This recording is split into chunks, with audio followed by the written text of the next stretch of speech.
আমি পথে কিছুই খাইনি, আমাকে কিছু খেতে দেবে?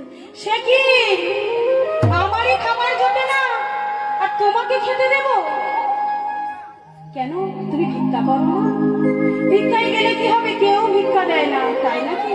তুমি আজকের ভিক্ষায় যাবে, গিয়ে বলবে নিত্যানন্দ সেবা দেবে, দেখবে তোমাকে সবাই ভিক্ষা দেবে, তাই নাকি? তাহলে তুমি একটু অপেক্ষা করো, আমি গঙ্গা থেকে স্নান করে আসি। নন্দ আচার্য গঙ্গা থেকে স্নান করে প্রভুকে নিয়ে গেলেন, নিয়ে আর ভিক্ষায় বার হলেন। ভিক্ষার ঝুড়িটা কাঁধে নিয়েছে নিত্যানন্দকে সেবা দেবে বলে। ভিক্ষার ঝুড়িটা কাঁধে নিয়ে ওই নবদ্বীপবাসীর দ্বারে দ্বারে চলেছে। তাই বদন ভরে বলছে,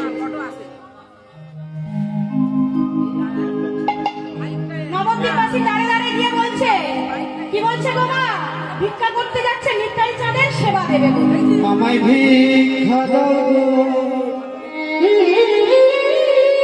ওগো নগরবাসী,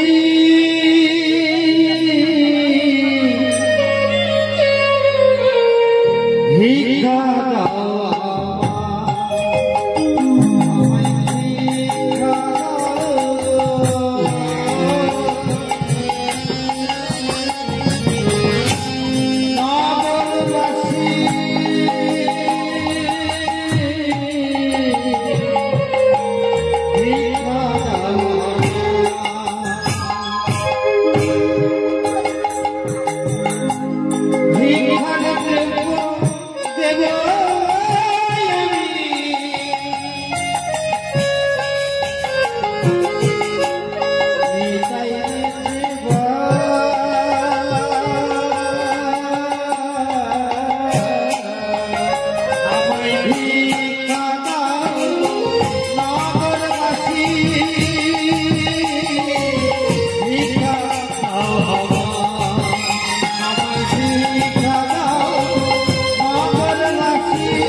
দাঁড়ে দাঁড়িয়ে গিয়ে ভিক্ষা করেছি।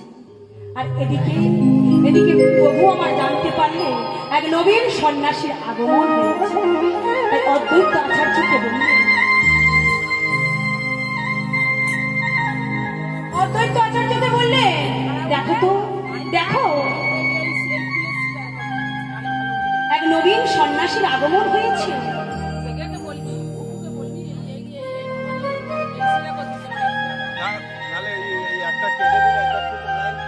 এক নবীন সন্ন্যাসীর আগমন হয়েছে, তুমি একটু গিয়ে খোঁজ নিয়ে এসো। নবীন সন্ন্যাসীর আগমনে তাই সবাই খোল করতাল সাথে নিয়ে কৃষ্ণ নাম হরিনাম গাইতে গাইতে চলেছে নিত্যানন্দ প্রভুর খোঁজে। নিত্যানন্দ প্রভুর খোঁজে চলেছে হরিনাম কৃষ্ণ নাম গাইতে গাইতে খোল করতাল সাথে নিয়ে। কেমন ভাবে গোমা গোমা আমরা সবাই মিলে বলবো আর আমরা সবাই মিলে যাব, সেই নিতাই গৌরের মিলন হবে তো। তাই খোল করতাল সাথে নিয়ে চলেছে প্রভু আমার, সবাইকে ভক্তগণকে সঙ্গে নিয়ে চলেছে। কেমন ভাবে আমরা সবাই মিলে দুটি বাহু তুলে বলবো,